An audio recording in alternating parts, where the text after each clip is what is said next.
ବରବଧୂ ଯିଏ ବହୁତ ଦିନ ପରେ ଗୋଟେ ଓଡିଆ ମୁଭିର ନୂଆ ଦିଗ ପରିବର୍ତ୍ତନ କଲା। କାହିଁକି ନା ଦେଖନ୍ତୁ କୌଣସି ବଡ ଆକ୍ଟର ଏଥିରେ ନାହାନ୍ତି। ଯଦି କୌଣସି ବଡ ଆକ୍ଟର ଥାନ୍ତେ ତାହେଲେ ଯୋଉ କୌଣସି ବଡ ଆକ୍ଟର ଥିଲେ ତ କହିପାରିଥାନ୍ତେ କି ହଁ ବଡ ଆକ୍ଟର ଅଛନ୍ତି ତ ତାଙ୍କ ନାଁରେ ମୁଭି ଚାଲିଛି, କିନ୍ତୁ ବଡ ଆକ୍ଟର ନଥାଇ ମୁଭି ଚାଲିବା ବହୁତ ବଡ କଥା। ତ ବରବଧୂର ଆଜି ଆମେ କଲେକ୍ସନ ଆଜି ଦେଖିବା କେତେ କଣ ଅଛି ଡେ 15-16 ପରେ। ଭିଡିଓ ଲାଇକ୍ କରନ୍ତୁ ଆଉ ଚ୍ୟାନେଲଟିକୁ ସବସ୍କ୍ରାଇବ କରନ୍ତୁ, କାହିଁକିନା ଆପଣମାନଙ୍କର ଗୋଟେ ସବସ୍କ୍ରାଇବ ଆମକୁ ବହୁତ ଭଲ ଭଲ ଭିଡିଓ ବନେଇବା ପାଇଁ ମୋଟିଭେଟ କରିବ। ଆଉ ଓଡିଆର ପ୍ରତ୍ୟେକ ଅପଡେଟ ଆଉ ଛୋଟ ବଡ ଅପଡେଟ ଆମେ ତ ଛୋଟ ବଡ କିଛି ଦେଖୁନା, ଯୋଉଟା ଭଲ ଲାଗୁଛି ଆମ ଓଡିଆରେ, କାହିଁକିନା କହିଛୁ ପ୍ରଥମରୁ ଆମେ ଓଡିଆ ମୁଭିକୁ ଆଗେ ସପୋର୍ଟ କରିବା। ତ ଗୋଟେ ରିଭ୍ୟୁ ଦେଇଛୁ କାନ୍ଦ ମାଷ୍ଟର ଭଲ ଲାଗିଲା, ସେଟା ଭଲ ଲାଗିଲା। ତ ମାନେ ଆମ ଚ୍ୟାନେଲ ଆପଣ ଇଏ ମୁଭି ସବୁ ପାଇବେ ଯୋଉଟା ଆଉ ମାନେ ମୁଭି ରିଭ୍ୟୁଅର ଆମ ଓଡିଆରେ ଯେ ସବୁ ଅଛନ୍ତି ସେମାନେ ଖାସ କରି କରୁନଥିବେ, ମାନେ ଭିଉ ସେଥିରେ ଆସିବନି ନା, ସେଟା ଜାଣିଛନ୍ତି। ସେ ବି କରିବା ଦରକାର। ବଡ ରିଭ୍ୟୁଅର ସେମାନେ ଅଛନ୍ତି, ସେମାନେ ବି କରିବା ଦରକାର। ସେମାନେ କରୁନାହାନ୍ତି ସେ ଅଲଗା କଥା, କିନ୍ତୁ ଆମେ ଇଏ କରୁଛୁ କି ଯୋଉଟା ଭଲ ଆମ ଓଡିଆ ମୁଭି ପାଇଁ, ଆମ ଓଡିଆ ମୁଭିଟା କେମିତି ଆଗକୁ ଯିବ, ଯୋଉଟା ବି ଭଲ ଆସୁଛି ଆମେ ସେଇଟାକୁ କରୁଛୁ। ଭିଡିଓଟି ଆମେ ଷ୍ଟାର୍ଟ କରିବା। ବରବଧୂ ଯେ ମାନେ ଦମନ ମୁଭି ଯେତେବେଳେ ଆସିଥିଲା ତ ତାପରେ ଓଡିଆ ମୁଭିର ଗୋଟେ ଦିଗ ପରିବର୍ତ୍ତନ ହେଲା। ତାପରେ କର୍ମ ମୁଭି ଆସିଲା, ବୋଉ ବୁଟୁ ଆସିଲା। ତ ହାତ ଗଣତି ଯଦି ବଡ ମୁଭି କିଛି ଧରିବା ତ ଏଇ ତିନିଟା ଭଲ କରିଛି, କିନ୍ତୁ ସେଥିରେ ବଡ ଆକ୍ଟର ଥିଲେ, ଅନୁଭବ ଅଭିଯୋଗ ଥିଲେ। କିନ୍ତୁ ଏ ମୁଭିରେ ସେମିତି ତ କେହି ନାହାନ୍ତି। ଶୈଳେନ୍ଦ୍ର ଅଛନ୍ତି, ଯାହା ବି ଶୈଳେନ୍ଦ୍ର ଭଲ ଆକ୍ଟର, ତାଙ୍କର ଫ୍ୟାନ ଫଲୋଇଂ ତ ନାହିଁ, ମାନେ ସେ ଯାହା ବି ଛୋଟ ଆକ୍ଟର ଗଣାଯିବେ। କିନ୍ତୁ ସବୁ ଆକ୍ଟର ଆଉ ମାନେ ଡାଇରେକ୍ଟର ଯେମିତି ଭଲ ଭାବରେ ଦେଖେଇଛନ୍ତି, ତ ସେଇଟାକୁ ଦେଖିଲା ପରେ ଲାଗୁଛି କି ମାନେ ବହୁତ ଭଲ ଭଲ ମାନେ ଆକ୍ଟର ସବୁ ଏଥିରେ ଆକ୍ଟିଂ କରିଛନ୍ତି। ଆଉ ସୂର୍ଯ୍ୟମୟୀ ହଉ କିମ୍ବା ହରତ ସାର୍ ହୁଅନ୍ତୁ, ମଣ୍ଟୁ, ତ ସମସ୍ତେ ଭଲ ଆକ୍ଟିଂ କରିଛନ୍ତି। ଆଉ ସମସ୍ତଙ୍କ ମିଳିତ ଯୋଗରେ ଏଇ ଫିଲ୍ମଟା ବହୁତ ବଢିଆ ସକ୍ସେସ ପାଉଛି। ଆଉ ଯଦି ସକ୍ସେସ ଲୋକମାନଙ୍କ ଇଏରୁ କହିବା କି ସକ୍ସେସ ପାଉଛି, କିନ୍ତୁ ବକ୍ସ ଅଫିସ ଯଦି କହିବା ତ ଆହୁରି କଲେକ୍ସନ କରିବାକୁ ପଡିବ। 15-16 ଦିନ ମାତ୍ର ଯାଇଛି। ତ ଇଏ ମୁଭି ରନ୍ କରିବା ପାଇଁ ଆହୁରି ବହୁତ ମାନେ ବହୁତ ବଡ ସକ୍ସେସ ପାଇବା ପାଇଁ ହେଲେ ଆହୁରି ବହୁତ ଦିନ ଚାଲିବାକୁ ପଡିବ। ଆଉ ଲୋକଙ୍କର ଯୋଉ ୱାର୍ଡ ଅଫ ମାଉଥ ଟା ଅଛି ତ ଭଲ ଅଛି, ତ ଆହୁରି ଭଲ ଇନକମ ରେଟିଂ ଭଲ ଅଛି। ତ ଏପର୍ଯ୍ୟନ୍ତ ଆମେ ଯଦି କହିବା ପାଖାପାଖି 1,30,35,00,000 ପାଖାପାଖି ଇନକମ କରିଛି। ଯଦି ପ୍ରଡ୍ୟୁସର ଫିଗର ତ ହୁଏତ ଯଦି ଆସିନାହିଁ ତ ନେଟରେ ସେଇ ହିସାବରେ କିଛି କରିଥାଇପାରେ। ଆଉ ମୁଭିର ବଜେଟ ବି ପାଖାପାଖି ସେଇଟା ରହିବ, 1.5-2 ଭଲ ଭଲ ଆକ୍ଟ୍ରେସ ଅଛନ୍ତି ତ ପାଖାପାଖି ଯଦି କହିବାକୁ ଯିବ ତାର ବଜେଟ ତ ରିକଭର କରିସାରିଛି। ଆଉ ତାପରେ ଯାହା ଏବେ କହିବ ଇନକମ ଆଗକୁ ଲାଭ କରିବ।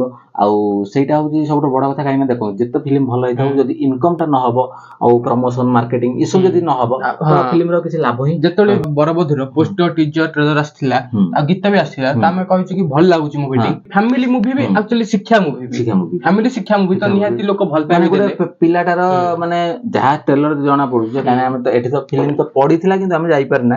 ଆମେ ସବୁବେଳେ କହି ଆସିଛୁ କି ଏଠି ଯୋଉ ଟାଇମ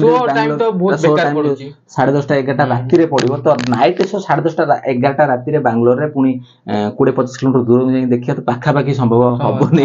ତ ସେଇଟା ଆମେ ଖାଲି ବକ୍ସ ଅଫିସ ଟା ଯାହା କହିପାରୁଛୁ, ଫିଲ୍ମ ତ ଦେଖିନା, ରିଭ୍ୟୁ ବି ଶୁଣିଛୁ, ଅଡିଏନ୍ସ ପବ୍ଲିକ ରିଭ୍ୟୁ ତ ଅଛି। କାହିଁକିନା ଯଦି ଆମେ କହୁଛୁ ଆମେ ମୁଭି ଆମେ ଯଦି ଭୁବନେଶ୍ୱରରେ ଥାନ୍ତୁ ଆମେ ପାଖାପାଖି ସବୁ ମୁଭି ଦେଖିପାରୁଛୁ। କାହିଁକିନା ଭୁବନେଶ୍ୱରରେ କଣ ଜାଗେ ଜାଗେ ହଲରେ କଣ ଆମ ଓଡିଆ ମୁଭି ପଡିଥିବ, କିନ୍ତୁ ଯେହେତୁ ଏଟା ବାଙ୍ଗାଲୋର ସେଠି ତ ଇଏ ସୁବିଧା ନାହିଁ ନା, ସେ ଅଲଗା କଥା। କିନ୍ତୁ ବରବଧୂର ଯୋଉ ସକ୍ସେସ ଟା ସେଇଟା ମାନେ ଗୋଟେ ଭଲ ଲାଗୁଛି। କାହିଁକିନା ଇଏ ସକ୍ସେସ ପରେ ଯଦି ପ୍ରଡ୍ୟୁସର ଥରେ ଯଦି ସକ୍ସେସ ପାଇଲା ଇଏ ମୁଭିକୁ କରିକି, ତ ତାପରେ ସିଏ ଆକ୍ଟର ହଉ କିମ୍ବା ଏ ପ୍ରଡ୍ୟୁସର ହଉ ପୁଣି ଥରେ ଚେଷ୍ଟା କରିବେ ଆଉ ଗୋଟେ ସେଇ ଟାଇପ ର ମୁଭି ଆଣିବା ପାଇଁ।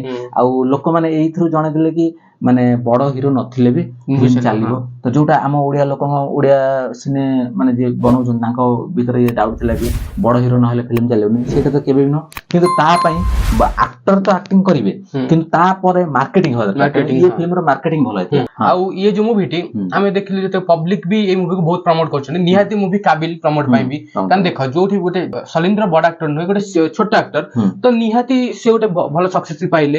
ତାଙ୍କ ଏଜ ବି ଆକ୍ଟର ଆମେ ଦେଖୁଛୁ, ନା ତ କହିବୁ ଆମେ ତମେ ଜାଣିବି ଥିବେ, ତ ମୁଁ 20 ଲକ୍ଷ 30 ଲକ୍ଷ ବି କରିପାରୁନି, ଯୋଉଟା କି ଏଟା 1 କ୍ରସ କରିଗଲା। ତ ନିହାତି ଆମେ ଯଦି କହୁଛୁ ଆଗକୁ ବି ଯାହାର ମାନେ ଆକ୍ଟିଂ ବାସ୍ ଭଲ ରହିବ, ତ ସେଠି ଶୈଳେନ୍ଦ୍ର ତାଙ୍କର ବି ଟିକେ ମାନେ କଣ ଫ୍ୟାନ ଫଲୋଇଂ ବି ବଢିଲାନି। ତ ଶୈଳେନ୍ଦ୍ର ଗୋଟେ ଏମିତି ଆକ୍ଟର, ଆମେ ଡେଲିଭରି ବୟ ରେ ବି କହିଥିଲୁ, ଡେଲିଭରି ବୟ 2 ରେ ବି ଭଲ ଭଲ ସବୁ ଆକ୍ଟିଂ ବି କରିଛନ୍ତି ତାଙ୍କ ମୁଭିରେ। ବହୁତ ଏମିତି ମୁଭି ଅଛି ଭଲ ଆକ୍ଟିଂ କରିଛନ୍ତି, ତାଙ୍କ ଆକ୍ଟିଂ ତ ଭଲ ଅଛି। କିନ୍ତୁ ଯଦି ତାଙ୍କର ଏଜ ସହିତ ତାଙ୍କ ଆଉ ଟିକେ ଚେହେରା ହେଲା ଭଲ ଲାଗିବ, କାହିଁକିନା ଇଏ ଚେହେରାରେ ସେ ତ ଆକ୍ସନ ମୁଭି ତ କରିପାରିବେନି, ଏଇ ଟାଇପ ର ମୁଭି ସବୁ କରିପାରିବେ। ତ ସେଟା ସିଏ ବି ଜାଣିଛନ୍ତି। ଗୋଟେ ଅର୍ଗସ ପଡକାଷ୍ଟ ଆସିଥିଲେ, ଆଉ ସେ ପଡକାଷ୍ଟ ବି ଦେଖୁଥିଲେ, ଭଲ ଲାଗୁଥିଲା, ବହୁତ ଭଲ ଲାଗିଲା ଏମିତି। ଆଉ ଫିଲ୍ମ ଟା ତ ବହୁତ ଭଲ ଅଛି ଲୋକମାନେ କହୁଛନ୍ତି ଯଦି କେବେ କୌଣସି ଓଟିଟି ପ୍ଲାଟଫର୍ମ ରେ ଆସେ ଆଉ ନେକ୍ସଟ ହଉ ଆମର ଯୋଉ ଓଟିଟି ପ୍ଲାଟଫର୍ମ ସବୁ ଅଛି ନିହାତି ପଳେଇ ଆସିବ ହଲ୍ ଉଠିଲା ମାନେ ସେଠି ହିଁ ଆସିବ ତ ଆସିଲା ପରେ ଆମେ ନିହାତି ଭାବରେ ଦେଖିବୁ ଆଉ ଦେଖି ସାରିଲା ପରେ ଯଦି ହୁଏ ଆପଣ ମାନେ ଯଦି କହନ୍ତି ଆମେ ତାହେଲେ ରିଭ୍ୟୁ କରିବୁ ତ କିନ୍ତୁ ବକ୍ସ ଅଫିସ ର ସଫଳତା ଇଏ ଫିଲ୍ମ ନିହାତି ପାଇଛି ବକ୍ସ ଅଫିସ ସଫଳତା କାହିଁକି ଏତେ ଯୋଉ ହରସ ସାର୍ ଆକ୍ଟିଂ ହୁଅନ୍ତୁ କି ସୁରମୟୀ ଆଉ ମଣ୍ଟୁ ସାର୍ ତାଙ୍କର ସମସ୍ତ କାହିଁକି ନା ଭଲ ଆକ୍ଟରଙ୍କୁ ନେଇକି ଫିଲ୍ମ କଲେ ଆକ୍ଟର ମାନେ ଡିରେକ୍ଟର ଉପରେ ସବୁ ରହୁଛି କି ସେ କେମିତି କଣ ଦେଖଉଛି କ୍ୟାମେରା ଆଙ୍ଗେଲ କଲର ଗ୍ରେଡିଂ ତ ଏବେ ତ ସବୁ ଲୋକ ଜଜ୍ କରୁଛନ୍ତି ସେଇଗୁଡାକୁ ନା ତ ସେଇଟା କେମିତି କଣ ଦେଖଉଛନ୍ତି ତ ବାହାରେ ବି ମନୋଜ ମିଶ୍ର ସାର୍ ଯିଏ ସେ ବି ପ୍ରମୋଟ କରିଥିଲେ ମାନେ ବାହାରେ ସିଙ୍ଗର ସବୁ ଜାଣିଥିବେ ସିଏ ବି ଏଇ ମୁଭି ପାଇଁ କିଛି କହିଥିଲେ ତ ସବୁଆଡୁ ପଜିଟିଭ ଥିଙ୍ଗସ ଏଇ ମୁଭି ପାଇଁ ଆସିଛି କିନ୍ତୁ ମୁଁ ଯଦି ଭାବୁଥିଲି ଏ ମୁଭି ଯୋଉ ଚାଲୁଛି ଇନକମ ମାତ୍ରା ଟିକେ ଅଧିକ ହବା କଥା ନିହାତି ସମସ୍ତେ ଦେଖିଲେ ଯୋଉଠି ବି ବରବଧୁ ତ ଓଡିଆରେ ଚାଲିଛି ମୁଁ ଭାବୁଥିଲି କମ ସେ କମ 5-6 କୋଟି ତ କରିବ କିନ୍ତୁ ଫିର ବି ଟିକେ କମ ଅଛି କାହିଁକି ନା ଏଠି ଷ୍ଟାରଡମ ବି ଟିକେ ଦରକାର ପଡୁଛି ଷ୍ଟାରଡମ ଯଦି ବଡ ଆକ୍ଟର ହେଇଥିଲେ ଯଦି ଏତିକି ଭଲ ରିଭ୍ୟୁ ମିଳିଥାନ୍ତା ତାହେଲେ ନିହାତି ସିଏ 10-15 ଦିନରେ 10 କୋଟି ତ କରିଦେଇଥାନ୍ତା ଇଜିରେ କିନ୍ତୁ ଯାହା ବି ହଉ ଫିଲ୍ମ ସଫଳତା ପାଉଛି ଆଉ ଧୀରେ ଧୀରେ ହିଁ ଜଣେ ସଫଳତା ପାଇଥାଏ ଆଉ ଶୈଳେନ୍ଦ୍ର ନିଜର ମାନେ କାପାସିଟି ଦମ ବି ଅଛି ଶୈଳେନ୍ଦ୍ର ବି ଆଗକୁ ସୁପରଷ୍ଟାର ହେଇପାରିବେ ବେଷ୍ଟ ୱିଶେସ୍ ତାଙ୍କୁ ଭଲ ଭଲ ସ୍କ୍ରିପ୍ଟ ଚୁଜ କରନ୍ତୁ ହଁ ବାସ୍ ସେଇଟା ଗୋଟେ କଥା ସ୍କ୍ରିପ୍ଟ ଚୁଜ କରନ୍ତୁ ଭଲ ସ୍କ୍ରିପ୍ଟ ଚୁଜ କରନ୍ତୁ କାହିଁକି ନା ଆକ୍ଟିଂ ୱାଇଜ ତାଙ୍କର ତ ସବୁବେଳେ ପଜିଟିଭ ଥିଙ୍ଗସ ରହି ଆସିଛି ଭଲ ଆକ୍ଟିଂ କରୁଛନ୍ତି କାହିଁକି ନା ସେ ଯୋଉଠୁ ହିଁ ଆସିଛନ୍ତି ୟୁଟ୍ୟୁବ ଭିଡିଓ ଆରମ୍ଭ କରିକି ଟେଲିଫିଲ୍ମ କରିକି ସେ ଯୋଉ ଆଜି ଆସିକି ପହଞ୍ଚିଛନ୍ତି ତ ଷ୍ଟ୍ରଗଲ କରୁଛନ୍ତି ସକ୍ସେସ ପାଉଛନ୍ତି ଆଉ ଆମ ଓଡିଆରେ ତ ଏମିତି ତ ଆକ୍ଟର ତ କମ ଅଛନ୍ତି ତ ଭଲ ଆକ୍ଟିଂ କରନ୍ତୁ ଆଉ ଆଗକୁ ବି ଯାଆନ୍ତୁ ଆମର ତ ଉଚିତ ସବୁବେଳେ ରହିବ ଆଉ ଭଲ ଫିଲ୍ମ କଲା ମାତ୍ରେ